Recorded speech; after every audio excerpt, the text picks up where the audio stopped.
The views and opinions expressed by the hosts do not state or reflect those of the company and its management. Any assumptions, views, and insinuations made by the hosts or guests do not reflect those of the show, the management, and the network. Listener discretion is advised. Warning. This podcast contains spoilers.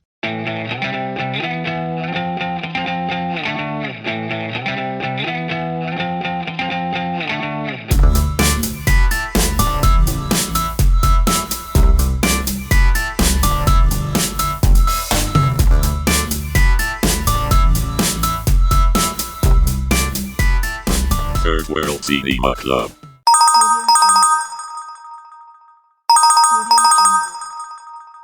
Taking of photographs or video and audio recording is strictly prohibited inside the theater. Mahigpit pong ipinagbabawal ang paggamit ng kamera o anumang uri ng video at audio recording equipment sa loob ng tanghalan. Okay, so welcome to Third World Cinema Club again. Yay! Namiss ko kayo. Namiss So, ka rin namin. Our next guest for today, wala nang introductions, ganun. Our next guest for today is director of the Cinemalaya film Fatigued. Dami He's- na fatigue. Yeah, so he's also directed films in the past such as The Chanters and also from Cinemalaya 2018's Kuya West. Yan. So here's James Robin Mayo. Yan, welcome to our show. Hello. Ganun. Hello guys. Ayan. I-upload ba ito? Hello sa mga viewers Yeah. and listeners. Audio lang. Showbiz. Showbiz. Oo, showbiz na pala. So, I guess yung pinaka first question natin is what paano mo na conceptualize yung fatigue?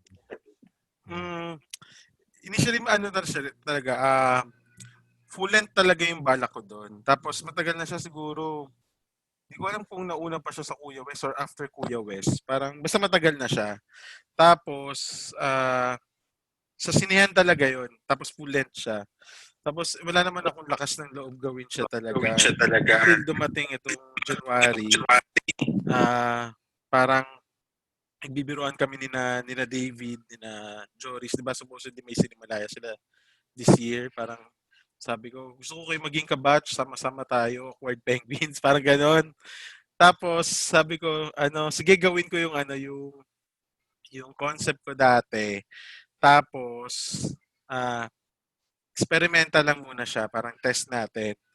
So, ayun, yung story nun, hindi yun yung story talaga. So, yung story ng Fatigue, binase ko siya actually doon sa nangyari nitong January, parang pagpasok pa lang ng 2020, parang puro bad vibes na. Tapos, first week pa lang ng January, na hospital yung dad ko. Tapos kasabay nun yung Taal. Tapos meron ng COVID. Tapos yung pagkamatay ni Kobe. So ang dami na, sobrang nakakalungkot. So yun yung naging parang naging visual representation siya ng feelings ko nung time na yun. Tapos ayun, yung siya, since lumang concept na siya, nanggaling talaga siya sa game. Since mahilig ako maglaro ng game. Napansin ko nga yung aesthetic niya, parang aware ka ba or naglalaro ka ng mga visual novels? Yung mga Ito ba yung parang Wolf Among Us? parang ganon, mga text-based Oo, na. oo. Na hindi ko natapos. Meron ako nilalaro yung Control. Kasi nga takot ako. Pati yung meron pa isa yung Hellblade Senua. Yung familiar ka. Sobrang, yun, actually yung pinaka malaking impluwensya talaga is yung Hellblade Senua. Kasi, siya, yung storya nun, parang, may schizo siya. So, yung pag naka-headphone ka, may mga boses talagang bumubulong sa'yo. Tapos, yung boses na yon clue siya kung may paparating na kalaban. Sobrang intense. Hindi ko pa siya nalalaro. Hanggang intro lang ako. Ayun. So, doon siya inspired sa laro talaga. Ano pa ba? Yung isa ko pang question is, so initially ba, kinonceptualize mo ba talaga to for a streaming platform or inisip mo na pwede tong pang sinehan talaga? Sinihan talaga siya.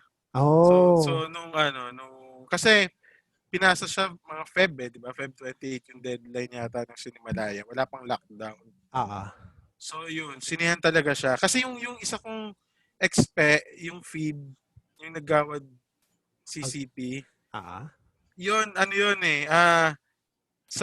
pangarap ko rin yun na magsinihan talaga na malaki. Kasi interactive din siya, pero hindi siya kasing intense nitong Fatigue. Yun simpleng lang yun, interactive.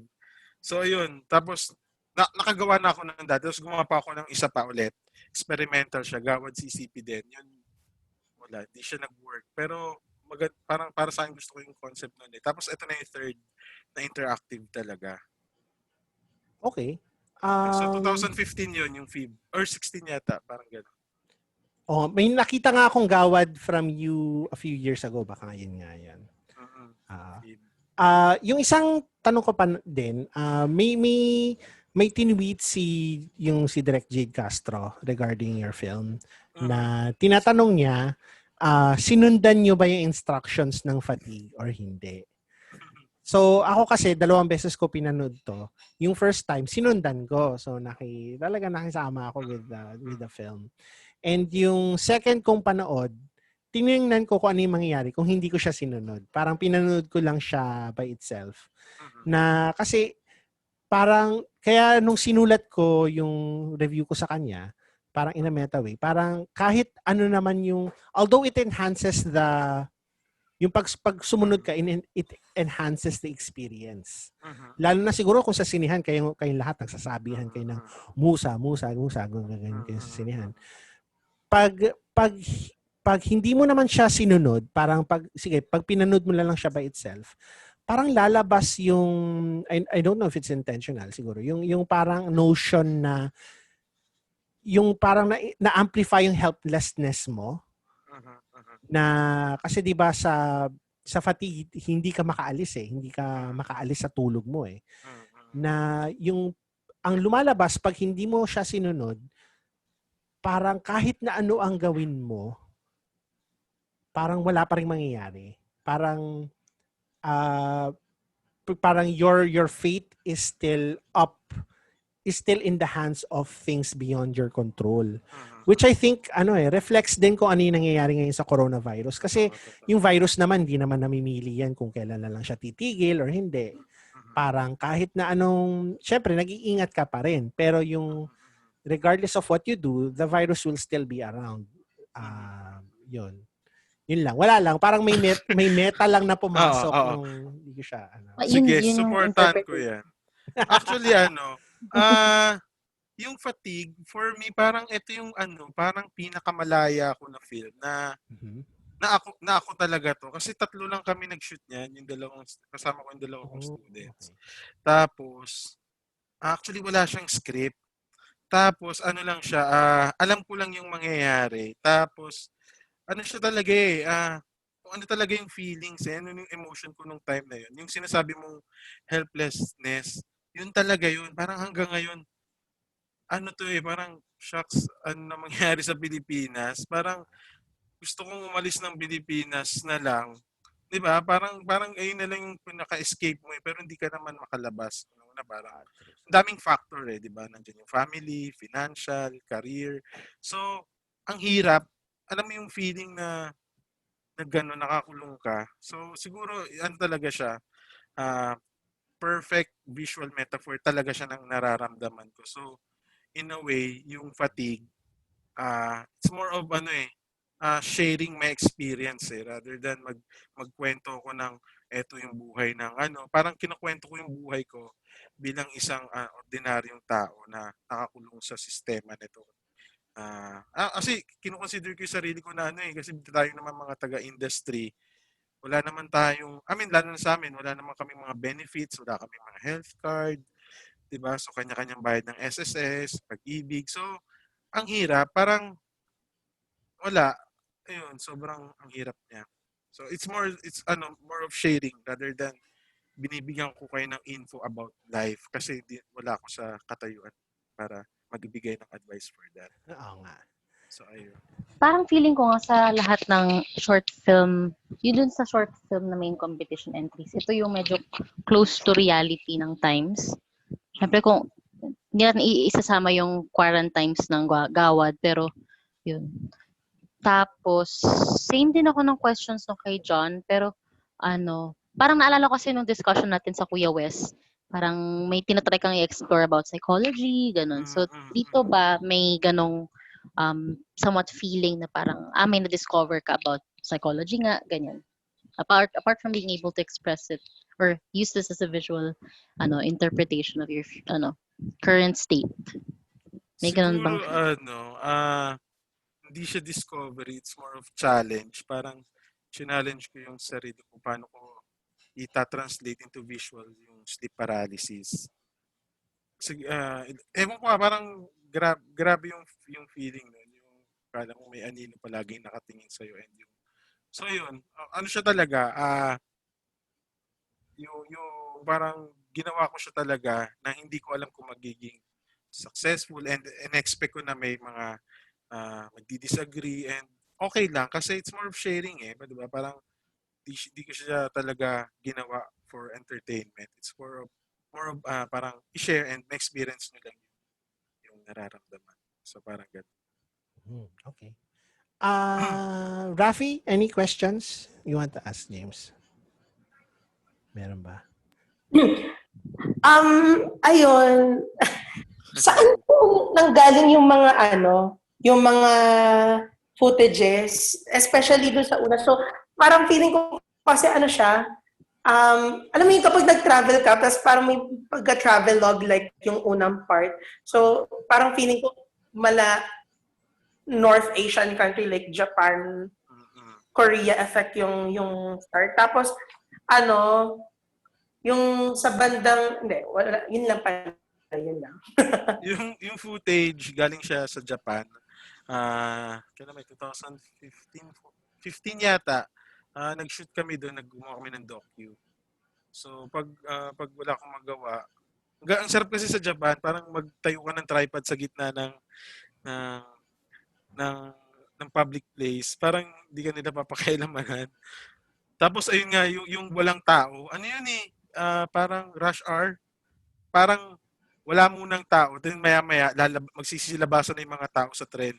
So, ganun. Ewan ko, ang galing Parang, wala lang. So, yun, nagsushoot lang ako doon. Tapos, tinabi ko lang siya. Dami ko mga footage na nakatabi lang. Sa Japan to, di ba? Oh, Osaka yun. Tapos, sa Tokyo. Nakausap ko pala si Sir Teddy kasi parang nag-post ako ng mini review nito sa Facebook. Could you share with us how was it when you were pitching the idea to the Cinemalaya people? Like wala siyang pitching. Pasa lang. Pasa lang siya. Sila lang mamimili. Sila lang mamimili. Parang pipili sila ng top 30 at 40, parang gano'n. Tapos, didiscuss nila. Sa pagbabotohan. Okay. DJ, do you have any questions for James regarding fatigue? Same question kami ni Rafi So parang, pero hindi ko na-consider na baka hindi pala Japan yan, baka Korea pala. Kasi, di ba, the Japanese, they're known for being overworked. So parang, appropriate. Yun, sakto talaga siya. Kasi lahat ng mga tao doon, napansin ko talaga, laging tulog. Ano ba sa tren, sa bus, tulog talaga sila. Sobrang pagod. Tapos, di ko alam kung anong tawag, parang siyang hotel, pero ang mga natutulog doon, yung mga lasing. As in, nakakatawa. Parang sa pila, para siyang motel. Imagine niyo motel, short time. Pero parang sabi nung Pinoy na nakausap namin doon, yung mga hapon daw, hindi daw umuwi sa bahay nila ng lasing. So, tulog sila doon. Okay. Nakakatawa pila, di ba? Parang counter. Yung nasa harap namin natulog na doon sa as in, bagsak siya. Tapos may alak. Tapos pagdating nyo doon, di mga naka-bathrobe kayo. As in, amoy mo yung alak na yung ng mga tao. Ang wasak lang. So yun, totoo yun. Na-overwork talaga sila. Very apt kasi fatigue. May term yun sa Japanese. So may bago ka nga eh. Yung Ano yun? yung sleeping at work. Ano nga ba yung Sabi tawag nila doon? masipag daw yung tao pag Pag natutulog ka, oo. Oh, ganun.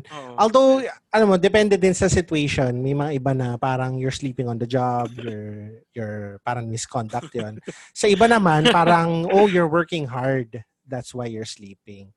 Parang, sa sobrang hard ng trabaho mo, sa sobrang lahat na talaga binigay mo, nakakatulog ka. So, may ganung din na connotation na parang nire-respeto nila yon. Ayun. Buti pa sa Japan may hindi, may ambiguity. Kasi dito matulog ka sa trabaho. Negative na yun kaagad. Walang Negative kaagad. No questions. Negative agad eh. Ayun nga. Yun na. Ayun. So, basically, yun lang, no? Yung kasama ko dito, hindi ko talaga siya mapapanood eh. Takot na takot siya eh. Kasi, ayun yun daw. Sa umaga na lang daw niya papanood. Diba, parang natatawa ako sa parang yung iba hindi talaga nila tinapos dahil sa takot. As in. Okay lang. Kasi ganun din naman ako sa game eh. Hindi ko pa rin talaga natatapos eh. Yung dun sa spoiler alert, yung sa manika, nakaganon talaga ako kasi takot ako doon sa ganung klaseng manika, yung nag-open mag-isa yung mata. Naganon talaga ako. Tapos kahit pinanood ko siya twice, parang horror film nga na alam mo na lalabas. So gumaganon ako. Pati doon sa aso, yung kay yung asong, yung si aso. Putol. Sabi ko, yung asong to. Ang dami Pakainin pa mo na nga gano'n. Ang dami pa nun eh. Ang dami pang mga hindi ko nagamit na footage. Pero ayun, maganda siya.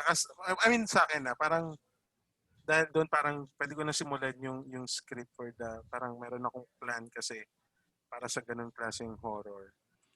So ayun. Sana matuloy. Kasi nakwento ko na sa Cornerstone parang ewan ko, parang okay naman. Kasi pinapanood ko sa kanila eh. So ayun. Pero on that note pala, question lang.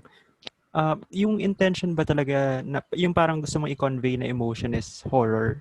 Kasi if we're talking about yung pagiging fatigue, may ibang possible feelings ka eh. Or pwedeng no feelings at all lang i-convey mo.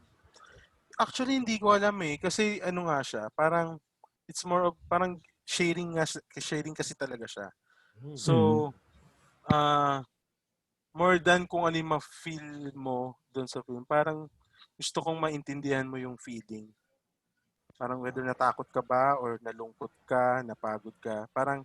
Parang gusto kong mas maintindihan mo yung ano ang nararamdaman ng isang taong pagod. Yung wala ng pag-asa. So kung ano man yun, kung matakot ka dahil parehas kami, parang subjective siya eh. Sobrang subjective nung film eh. Oo naman. Okay. Okay. Ano pa ba? Ano yung ano yung reaction mo, James, sa mga reactions to the film? Ano yung parang naisip mo? Ano yung pinaka-good na criticism and bad criticism? Yeah. Actually, kasi parang tawang-tawa ako kasi yung mga unang araw or pangalawang araw, parang puro mura yung nababasa. Patigyan. Pero alam mo yun, parang hindi naman minumura dahil galit. Pero kasi mindfuck eh. Parang gano'n. So, wala. So, tawa ko ng tawa. Ayun, actually, yung kung meron akong yung natuwa, yung na-relate kasi. So, hindi ko kasi na-expect eh, di ba, na magla-lockdown tayo nung ginagawa yun. Umabot siya sa punto na naging siya, ang tawag nito? Nalimutan yung term, parang swak siya sa nangyayari ngayon. So, parang in a way, naging yung mga tao, nakarelate. So, hindi ko siya ina-expect na ganun yung mangyayari. Kasi, pagod lang naman talaga ako nung time na yun eh. Parang, actually, ang dami, nung time na yun, ang natulong sa akin, parang gumawa ako ng isang bagay na hindi outside film na. Parang ngayon nag-stock market ako, parang ganyan. So parang ayoko na magpelikula, parang gano'n. Kasi sa pagod eh. Ah, Alam mo yun? So ganun yung naging effect niya. Kaya nung sa mga reviews, yung sinasabi nila na para silang nakakulong. So ganun din ako. So hindi ko na alam yung gagawin ko. ayun. Ang hirap pa mag-shoot, di ba? Hindi ka mapag-shoot ngayon. I guess corollary to that, parang what do you think about, kasi itong pandemic na to hindi naman basta-basta mawawala. Yeah. Siguro kahit na most generous estimate 2021 pa talaga medyo magno-normalize ang lahat. I don't expect na yung kahit na even with the most aggressive na paglift ng quarantine, hindi babalik pa rin ang mga tao sa sinehan eh. What are your thoughts siguro on the future of cinema going forward? Considering yung state natin ngayon na medyo reluctant ang taong magsine. Oo. Saka, syempre, marami na cripple na productions, marami na wala ng Totoo pera. yan. Correct. Yan. Well, nakakalungkot kasi tapos meron, di ba, nagsara pa yung isang network, so ang dami talagang nawala ng trabaho. So, ano ba? Nakikita sa future. Ako lang to. So, ayun nga, nag-start na ako humanap ng ibang parang mas stable in terms of financial, stable na work. Parang ang mangyayari, ang na-realize ko, gagawa na lang ako ng film yung talagang gusto ko. Yung parang hindi na yung pilit, parang gagawa ko kailangan gumawa ko for film fest, ganyan, or gagawa ko ng it's more of talagang kailangan na sa mood. Yung hindi ko mamadaliin yung script. Actually ngayon, parang natapos ko na yung isang script, parang 2 years in the making yun. Ngayon ko lang siya natapos. So ganun, mas gusto ko yung ganun. Parang ito, yung fatigue din, parang ginawa ko siya parang ilang araw, tapos walang pressure. Ang sarap ng feeling na yun. Parang ang naano sa akin noon, ang natulong sa akin is mas gumawa ng pelikula na na mas personal, yung mas ikaw. Rather than yung for commercial or parang ready na ako for that eh. Parang okay na ako eh. Parang wala naman. Masaya na ako sa film na basta masaya ako sa fatigue eh. Kasi ako yun eh. Kasi yung Chanters kasi may Q Cinema ka, di ba? Tapos Kuya West may Cinemalaya. So kahit papaano nakakadagdag sa pressure yun kasi competition siya. Though itong fatigue, kahit competition siya, wala. Ang sarap ng feeling. Ang sarap ng feeling lang nang nag-share ka ng experience. Actually, so, mas ganun yung trajectory ng ko, yung direction ko in terms of I guess maganda din yun na during the quarantine may parang creative outlet ka, no? Mailabas mo yung saloobin mo kaysa sa naka-bottle up lang. Correct. Yun. Ayun. Pero mag-heads up lang ako. Kasi may project ako ngayon. Cutie lang din siya ulit. So kagaya lang din siya ng mga So yun. Kaya for naman yun eh. Tulong din sa mga iba nating mga kasamahan para magka-work din, di ba? So ayun, isa sa mga goal ko rin eh. Parang pag may project, share the blessing. Oo nga. So ayun. Mga tinamaan talaga ng lakas ng economic impact talaga. Totoo, sobra. Sobrang. Kahit itong stock market, parang walis na din talaga kasi hindi mo alam kung kailan sila mag-a-announce ng kalokohan na naman eh.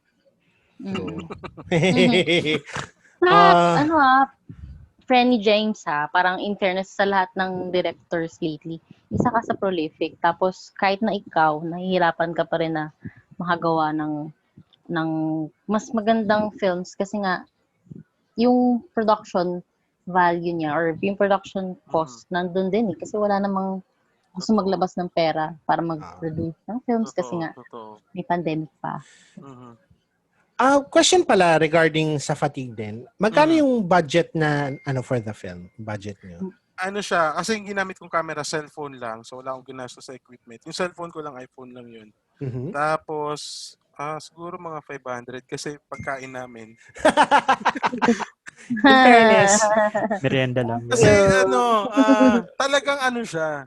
ayun pa yun eh. Isa din sa motivation is turuan ko yung dalawang estudyante na dapat hindi maging hadlang yung pera sa paggawa ng pelikula. I mean, kung gusto True. mong gumawa ng something na basta tawag mong art mo, dapat dapat matapang ka. I mean, dapat gawin mo talaga. Yung Tama. dapat maging passionate ka talaga.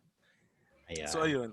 Oo. Grabe kayo. Oo. Uy, alam nyo ba, Um, minsan pag nasa biyahe, pinapakinggan namin ni na Top yung sa Spotify niya. Wala, nakaka-inspire yung Ang mga cute! kwento ng mga directors eh. Sina Dwayne, sina Mm. Direk Irene. Wala lang, nakakatuwa. Parang magugulat ka. May ganun pala silang experience. Parang, Yes. di ba? Wala lang. Yes, Nakakatuwa true. yan.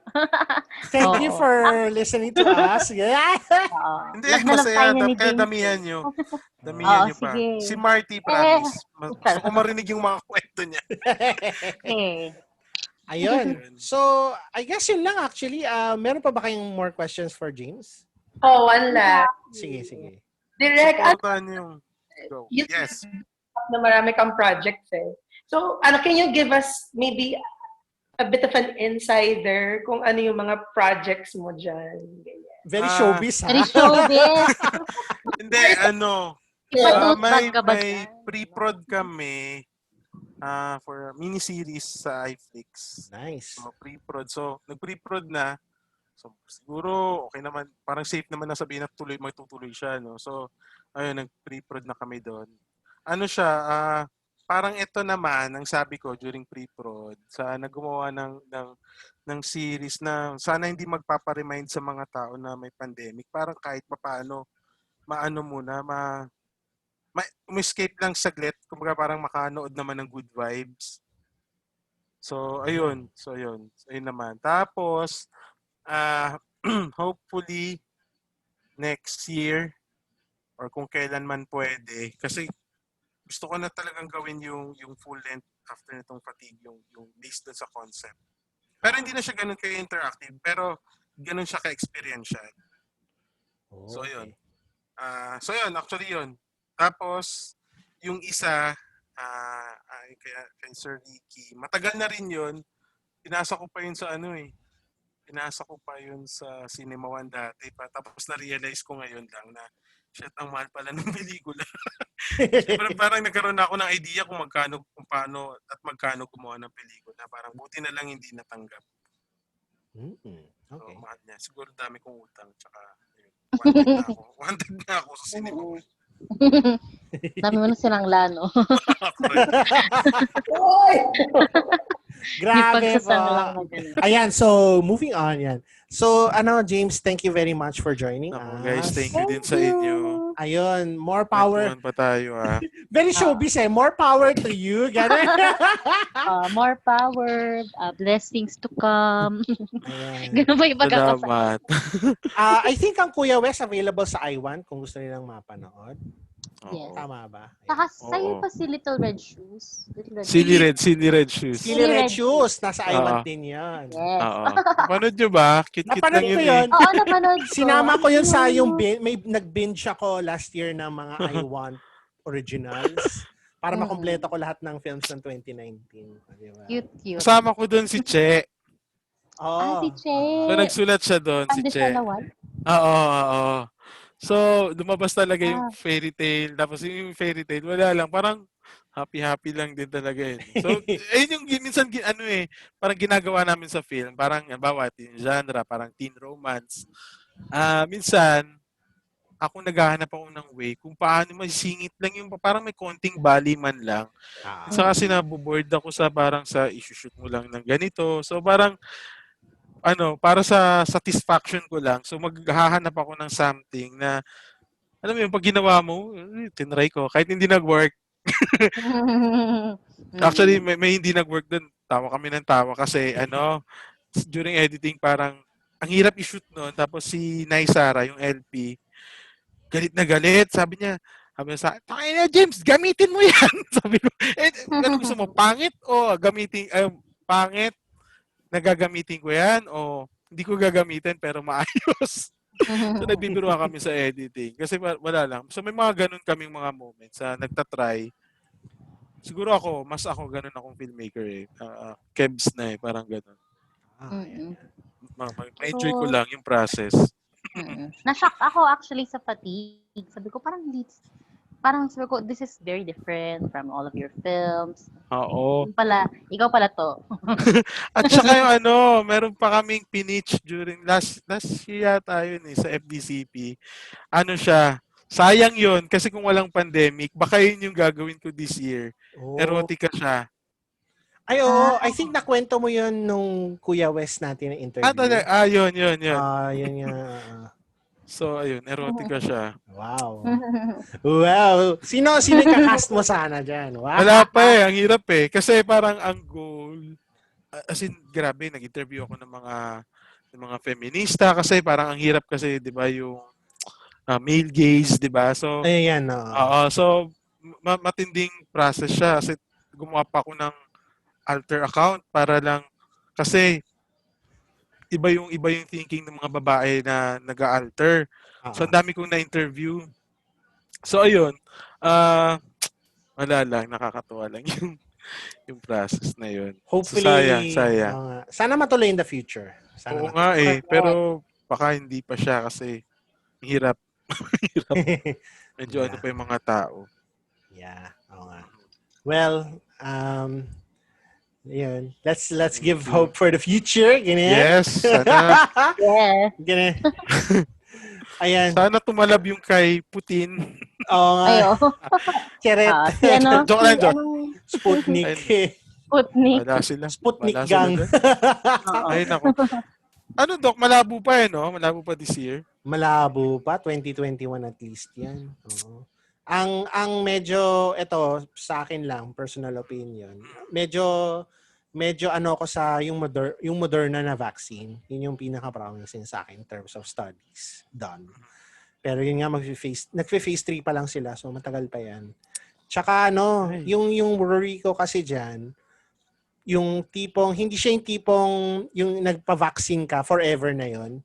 Baka itong vaccine na to, hindi siya permanent. Kailangan ka periodic. Parang flu vaccine na periodically mapapagawa. Okay. Baka ganon. So, depende sa lalabas na sa studies kung ma-maintain na mataas yung antibodies mo after in-administer yung vaccine. Kung mataas forever, edi okay yun. Isang shot, okay na. Pero kung hindi, ay every seasonal yan. Every season, papaturok tayo until ma-eradicate natin yung coronavirus na to. Hirap kasi every shooting, mag-shoot, magsaswab Yun nga sobrang hassle, di ba? Grabe. Hindi ko pa natatry kasi hindi talaga ako lumalabas ng bahay. Oo. So, nakita ko lang sa video kung paano ginagawa. Na-imagine ko, parang di ko kaya. Masakit siya. Masakit talaga siya. No. Pero yun alam mo kailangan. Kailangan Kaya nga. Ayun. Okay. So, on that note, ayun. On a happier note siguro, yun. Sana okay kayong lahat dyan. Stay at home. Kayo din, yes. guys. Meron ba kayong mga na-try lately na online? Yes, nag-promote na online stuff. Like, kunyari, at gantong Instagram handle, ganun. Like coffee or na pwede nyo, gusto nyo i-share. Yan. Since, I think si Direk na yung last natin sa episode na to. So, ayun. Let's make it more fun. Anong na-try mong online delivery, gano'n, na service? Like, ako hanggang Food Panda lang ako Food Panda ako. Actually, sila, reliable sila Tsaka yung order mo, gagawa na nila yung pagkain. Yes. Tsaka free sila nitong free delivery sila nito. Yung Grab kasi sa akin, although mas maraming variety of restaurants. Mahal siya. Mahal siya, number one. Number two, pupunta pa doon yung rider, tas sila mismo yung bibili. So, doon pa lang magagawa yung pagkain, mas matagal ng konti. Yun lang. Pero kung gusto mo ng variety, mag-Grab ka. Ito, try nyo. Hindi to food delivery, pero meron kami tinatry ngayon. Yung Among Us na game. Alam ko yun. Multiplayer. Game siya, parang deception game. Hula mo kung sino yung impostor sa sa 10 players. Tapos, open mic kasi kami, so naka-Discord. So, alam mo yun, kanya-kanyang bintang. So, sino magaling. So, wala lang. Ang saya. Ayun, download nyo, try nyo. Tapos, Wala. Sige. Bintangan lang kayo. Bisita, sige, Para try matupad natin. yung team building natin. Yun na lang yung team Oo. building. Kung gusto Baka team destroying to kasi bintangan eh. seryoso, dapat may mga kilala akong nagkakasiraan daw ng friendship. Pero kasi alam namin laro lang. So, alam mo yun, saya lang. Pero nakakatawa siya. Wala ako, stuck pa rin ako sa ML eh. So, Ay, nag-ML kami! ay, oo nga pala. Ayun. Sige, mag-invite kami pag nag-custom kami. Sige. Mag-sharean kayo ng ng handle. Si Mincy Tar ang favorite ko ngayon. Dati si Les. Yes! Charot. Nagchikan Tar. Dati si Les. Ayun. Puro games ako eh. Okay lang naman yan. Nakakaalis ng distraction. Stress. Tapos pala nanalo ako sa movie. Sorry, kwento ko lang. Alam niyo yung movie, MUBI? Kasi may nag-tweet. Tapos foreigner siya. Tapos wala lang, tinry ko lang. Tapos binigyan niya ako ng 1 year na subscription. Ayun, galing. Wow! Wow! Mas madami sa Twitter, oo. So, ayun lang. Kung gusto niyo ng mga kakaibang mga ang daming ma-explore sa internet. Yes. Mapapanalo yan pa-contest sa hanap tayo ng contest. Correct. Oh well. Ayan. Ayan. Sige na guys. Matulog na tayo. Thank you sa inyo. Maraming salamat, James. Maraming salamat sa inyo lahat. Wait lang, More power sa inyo. Hack Showbiz. Ayan. 1 minute na lang kasi matatapos na yung meeting natin. O yan. Sige. tinatanong lang nung friend ko kasi kinukulit niya ako kung saan daw pwedeng mapanood yung The Chanters. Alam mo, 1 minute isang mabilis. Hindi namin ina-upload pa online kasi mayroon pa kaming mga usapan about sa producer naman. So di pa naaayos. So di ko alam kung paano siya i-upload. Wala na nga siya sa Vimeo eh. Okay. So ayun. Sayang. Okay. So, thank you. Salamat. Till next time, Salamat. guys. Good night. Good night. Bye-bye. Bye-bye. This show is produced by Cutprint Podcast Network. Executive producer Patsy Ferrer. Head of Business Development KL Carpio. Creative Director Christine Ando. Podcast and Social Media Manager Mia Escondo. Sound Engineer Erica Santo Tomas. To advertise, email us at podcast@cutprintproductions.com. Third World Cinema Club.